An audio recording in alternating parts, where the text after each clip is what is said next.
Un TikToker gauchiste de plus de 10 000 abonnés m'a attaqué sur TikTok. Il me reproche de faire des vidéos de 20 secondes sans aucun argument. En fait, il poste toujours des vidéos de 30 secondes où il dit juste un truc débile sans argumenter et puis... Donc je vais faire une vidéo YouTube entière pour lui répondre et je vais démonter ses arguments un par un. Reste bien jusqu'à la fin de cette vidéo parce que beaucoup de thèmes vont être abordés, LFI, gauche, féministe, etc. Avant toute chose, je tiens à dire que les débats sont infinis, que je sais très bien qu'il va pas changer d'avis ou je sais très bien qu'il va pas dire que j'ai raison ou quoi que ce soit. Mais je fais cette vidéo parce que déjà c'est marrant et j'estime avoir le droit de me défendre. Allez, c'est parti pour la première vidéo. Oui, Squeezie il est riche, bon, il a quand même eu une enfance assez normale, mais bon, c'est pas moi qui vais défendre le mec. En revanche, Squeezie, il pense pas qu'à son image quand il parle l'URN. S'il pensait à son image, il pourrait juste fermer sa gueule. Évidemment qu'il fait ça pour son image et je vais t'expliquer pourquoi. Le pays de la France est devenu un pays extrémiste. C'est-à-dire qu'on peut plus défendre un parti sans se faire traiter d'extrémiste. Il y en a qui sont juste de droite et qui se font traiter de mecs d'extrême droite. Et les créateurs de contenu sont au devant de la scène, donc c'est les premiers qui se feront attaquer s'ils commencent à défendre une idée extrême. Surtout l'extrême droite, et je vais t'expliquer pourquoi. Ils savent très bien que leur audience est de gauche, tout simplement parce que les gens qui regardent ce genre de contenu sur YouTube, c'est les gens les moins ambitieux. Parce qu'un vrai entrepreneur ou un vrai mec qui a de l'ambition, il va pas regarder des vidéos de Squeezie.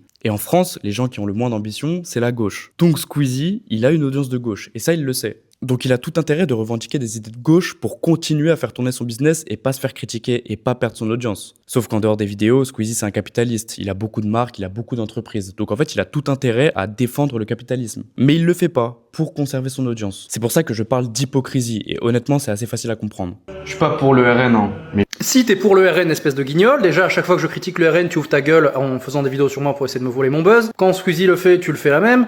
Et ensuite tu dis que la gauche est hypocrite. Donc bon, tu peux nous faire croire que t'es pas pour le RN. À la limite, tu votes Macron en contre-cœur. Alors moi, pour le coup, je suis pas du RN, la politique ne m'intéresse pas. J'ai été assez intelligent pour comprendre que la politique c'était du cinéma et que de toute façon, aucun parti n'allait sauver ni moi ni mon pays. Moi, je fais juste du contenu sur la politique et non, je ne vote pas Macron, je vote pas tout court d'ailleurs. Et je trouve ça très culotté de ta part de dire que j'ai fait plusieurs vidéos sur toi pour récupérer ton buzz, alors que la seule vidéo que j'ai fait sur toi, c'était une vidéo humoristique, où dedans j'allais dire que j'allais devenir milliardaire, alors que j'ai très bien conscience que devenir milliardaire dans ce monde, c'est très très compliqué. Alors que toi, t'es déjà à ta 3e vidéo sur moi, je trouve ça assez culotté. Et oui, pour Squeezie, j'ai fait une vidéo, et pour toutes les autres actualités, je fais une vidéo, parce qu'en fait, c'est juste aller chercher le buzz là où il est pour faire des vues. C'est tout simple, et je m'en cache pas. Je trouve ça du coup très bizarre de m'attaquer là-dessus alors que c'est ce que tous les créateurs de contenu font. Ils vont chercher le buzz là où il est pour faire plus de vues. Et tu l'as peut-être même déjà fait toi, tu vois. Tu dis que les Français galèrent, et c'est vrai, les Français galèrent, c'est pas le RN qui va les aider. C'est tout. D'ailleurs, c'est assez intéressant et plutôt paradoxal. Tu dis que t'es pas pour le RN, ensuite t'expliques que c'est la solution à la galère des Français. Ben voilà, oui, les Français ils en ont marre et ce serait bien s'ils avaient pas le RN en plus, je te l'assure. Alors oui, j'ai dit que les Français galéraient et j'ai jamais dit que le RN était la solution. Pourtant, j'ai regardé ma vidéo plusieurs fois et j'ai jamais trouvé le moment où je dis que le RN est la solution. Moi, je remarquais juste l'hypocrisie de Squeezie dans ses propos par rapport à la gauche. J'ai jamais dit que le RN était la solution. Enfin bref, passons à la 2e vidéo qu'il a fait sur moi. J'ai fait une vidéo où je disais que je trouvais que le féminisme, c'était un combat un peu à bannir parce que ça avait pas beaucoup d'utilité et il s'est empressé de faire une vidéo sur moi. qui relève des vraies inégalités salariales. Ben c'est parti, on va le faire parce qu'il y en a plein. Hop, elles doivent être en train d'apparaître à l'écran au moment où je vous parle. Le problème, c'est que ces études, tu vas pas les lire parce que t'as jamais eu d'études, tu sais pas ce que c'est une étude, tu connais pas Kern, enfin bref. Alors les inégalités salariales n'existent pas. Les inégalités salariales sont expliquées par le fait que les femmes fournissent moins de travail que les hommes, ou alors qu'elles font des travaux moins payés. Donc c'est totalement normal que statistiquement, elles soient moins payées. Tout ça, c'est expliqué dans l'étude de l'INSEE, et il n'y a pas besoin de sortir 3 études de 120 000 pages, l'explication est là en une seule phrase. On peut aussi rajouter plusieurs paramètres, notamment le fait que les femmes ont plus de mal à négocier leur salaire que les hommes. Donc en rajoutant des paramètres, on arrive à 0% d'inégalité salariale. Et moi, il y a un truc qui me questionne, c'est si les femmes pouvaient être moins payées, pourquoi les entreprises n'embauchent pas que des femmes du coup? Je sais pas, si les entreprises avaient l'opportunité de payer moins les femmes, pourquoi dans les entreprises, chez les salariés, il n'y a pas que des femmes du coup? Citez-moi dans les commentaires, s'il vous plaît, des choses que les hommes peuvent faire et que les femmes ne peuvent pas faire. Violer en toute impunité dans la plupart des cas. Voilà, des choses que les hommes peuvent faire et que les femmes ne peuvent pas faire.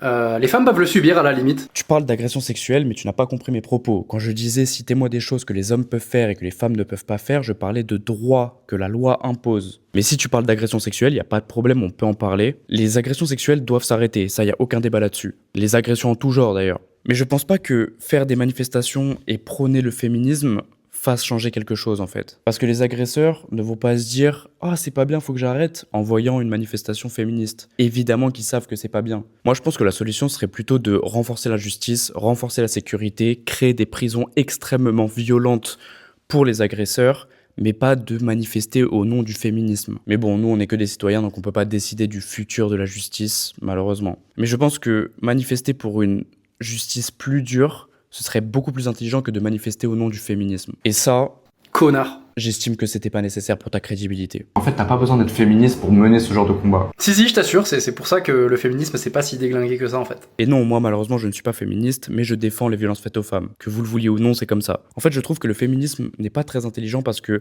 vous voulez l'égalité sans oublier la différence entre les deux genres. Je pense que vouloir l'équité, c'est déjà un combat bien plus intelligent. Bref, passons à la 3e vidéo sur moi. Quand j'explique que le Rassemblement National, c'est un parti qui nuit aux plus pauvres et qui ne sert que les millionnaires, t'expliques que tu t'en fous parce que toi tu vas devenir riche, alors que si tu veux devenir riche, t'as vraiment intérêt à percer plus que ça, hein. Je l'ai déjà dit, la vidéo que j'avais fait sur toi, c'est une vidéo humoristique. Et oui, je compte devenir riche, mais ça me regarde moi. Mais il faut savoir reconnaître quand c'est de l'humour et quand ça ne l'est pas. Et oui, effectivement, je ne perce pas beaucoup, mais créer du contenu, ça m'amuse. Je continue, je fais mon petit chemin, de mon côté, tranquille, et il y a des gens qui me soutiennent, et ça fait super plaisir d'ailleurs. Si vous êtes trop faible pour recevoir des critiques, arrêtez de faire du contenu.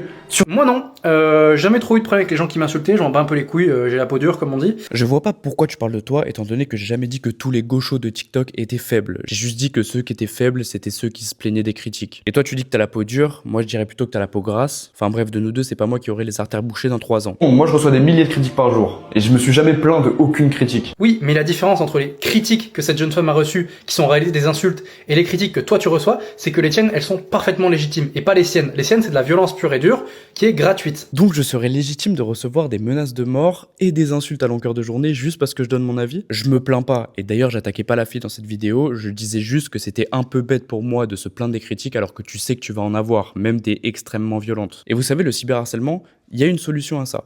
Il y a vraiment une solution qui est très simple, c'est juste sur le côté droit souvent de votre téléphone, vous avez un bouton. Juste vous appuyez dessus, c'est fini, il n'y a plus de cyberharcèlement. Si vous êtes faible, les gars, parce que vous êtes woke et que du coup, votre direction c'est plus vers l'hôpital psychiatrique, bah ne faites pas. C'est hyper drôle de se moquer des gens qui ont des problèmes de santé mentale, comme tu peux le constater, je suis vraiment hilar. En tout cas, je souhaite que tu te retrouves jamais dans une unité de soins psychiatriques, parce que c'est jamais un bon moment.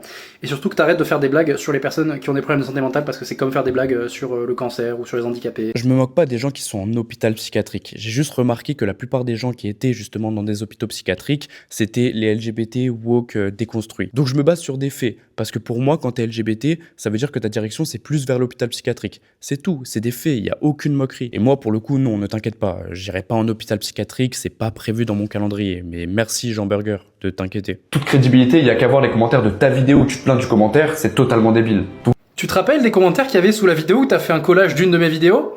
Bah pareil, tu te faisais éclater la gueule. Mais avec des arguments, parce que nous, on a des choses à dire. Les woke, tout ça, on a des choses à dire. Pas que de la merde.